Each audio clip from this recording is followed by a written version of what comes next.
Color techniques are also really important. Now, vivid color represents, for example, a dream sequence, a child's view, or very strong emotions. This is going to contrast to murky color. This would involve something that's wrong, dirty, or just very ordinary, mundane, and boring.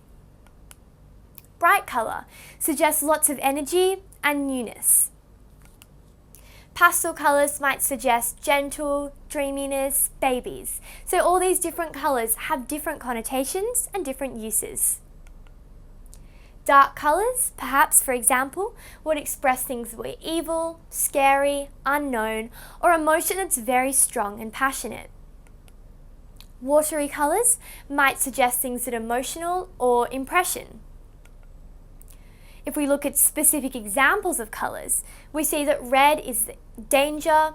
For example, emotions like love and hate, fear. It might suggest battle and war through blood, or also attention seeking through its boldness. So one colour doesn't necessarily always mean one thing. Lighting techniques also link to the idea of colour, but obviously they're slightly different. So a lighting technique makes use of light and dark to add ideas to an image. So bold, well-defined lines of blocks or strong colour. Stark light is going to include lots of dark and light contrasts and sharp angles. So that's going to suggest things that are cruel, mean, professional, clinical, or scientific. Gradation is where one spectrum moves to another gradually. So this might be, for example, where one part of the image is dark and then at the other side of the image is light, and between that you get sort of that grey light area in between. So that's that transition of lighting. One image doesn't necessarily have to only fall into one category. This implies change, loss, or distance.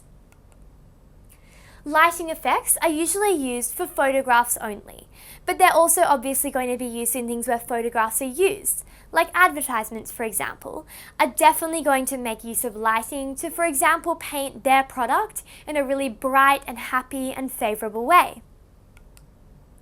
Light and shadow in the photo can help to place importance on objects, so what's lit up is going to be what's emphasised. For example, the lightest part of the picture is usually going to be looked at first, as though it's in the spotlight on a stage. So you know how if you are watching a play, the spotlight is going to be focusing on the main point of attention, the main character delivering their monologue. In the same way, lighting in specific parts of a photo will make you pay attention to that bit of the photo. Texture techniques are also to do with that idea of colour. So rough texture techniques look natural, unfinished, unrefined, and old. Smooth texture techniques look even, smooth, and simple. And this can be feminine or sleek looking, commercial, or new. So we see that literally just switching up whether the nature of an image is smooth or rough can have immense implications.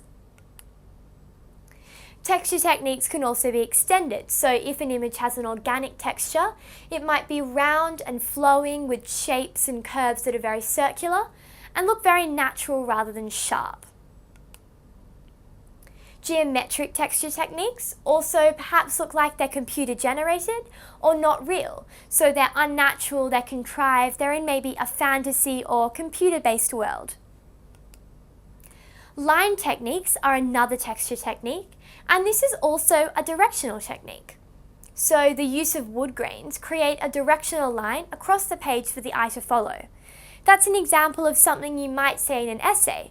So the texture of the wood that you might see in a photograph literally shows you what to look at. So we see that all of these elements are really coming together when you're analysing the visual text. You're not only thinking about the specific techniques in isolation, but how they work together to construct that image.